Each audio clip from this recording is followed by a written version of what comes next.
Non pensavo sarebbe successo e invece mi trovo in giacca e pile nell'India del Sud. In ostello incontro Ved con la sua Bagheera, che altro non è che la sua moto. Decidiamo insieme allora di andare a fare un giro nei dintorni di Kodaikanal per scoprire un po' di, diciamo, zone nascoste intorno al paese. Giorno numero 11 in India e questa volta a Kodaikanal, in mezzo a questa splendida foresta nella nebbia.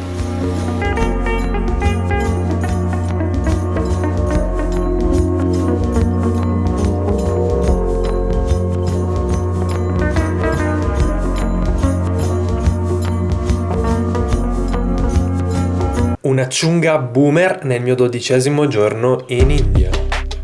Sound horn. Ecco, come se ce ne fosse bisogno. Qui un bel piatto di biryani.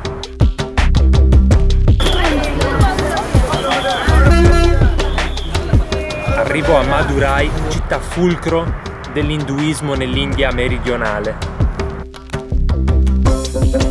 Oggi si mangia questo. Allora, rispetto al Kerala, Madurai sembra molto più spirituale.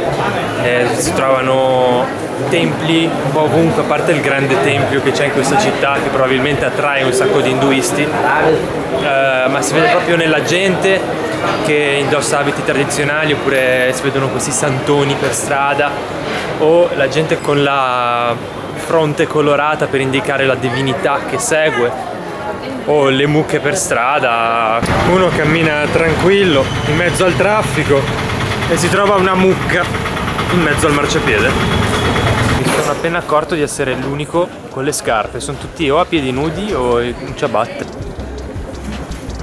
Vedete?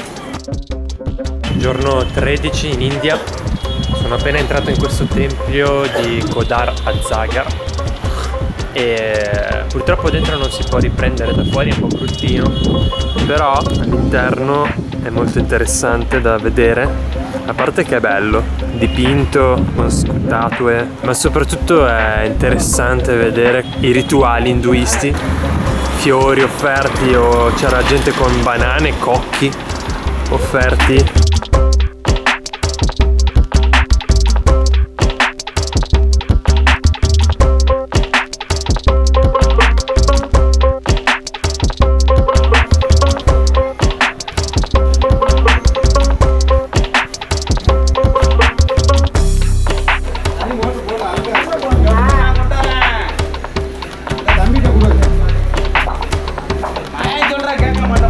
È arrivata la diarrea del viaggiatore. Quel giorno sono stato veramente male, tra l'altro non avevo neanche un letto su cui sdraiarmi perché non avevo più la stanza di albergo e la notte avrei avuto un viaggio su un autobus notturno. Che sbatti. Comunque sono entrato in questo tempio oggi, era incredibile, peccato che non si possa registrare.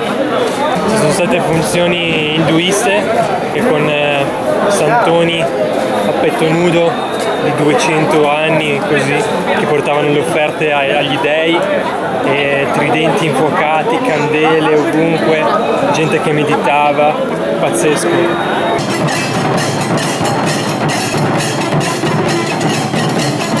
Al tempio di Madurai la sera c'è stata questa parata per via della festa della luna piena, parata che immancabilmente significa casino.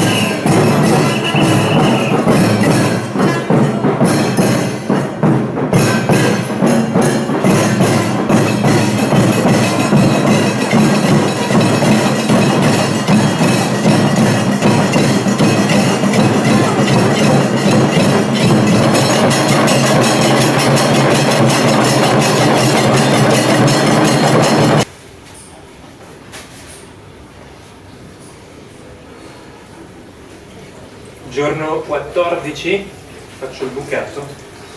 Giorno numero 15 in India, non ancora al top della forma fisica, ma oggi si va a visitare la città di Mysore, in cui sono arrivato ieri. Masala tea, che forse fa bene al mio pancino. E questi biscotti qui, che ho scoperto essere piccanti, pure questi sono piccanti. Palazzo di Mysore, il più grande, anzi il secondo più grande di tutta l'India.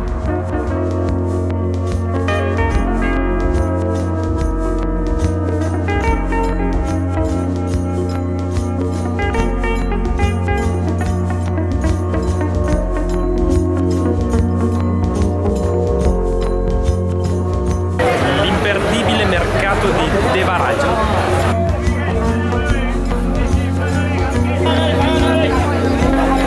Mercato pieno di profumi, dai fiori alla resina d'ambra bruciata, incenso di vario tipo, frutta, e poi la parte della carne in cui non sono riuscito a mettere piede. Sono entrato un secondo e poi sono uscito subito.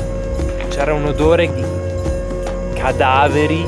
Non sono uno che si impressiona facilmente con gli odori, ma questa volta sì.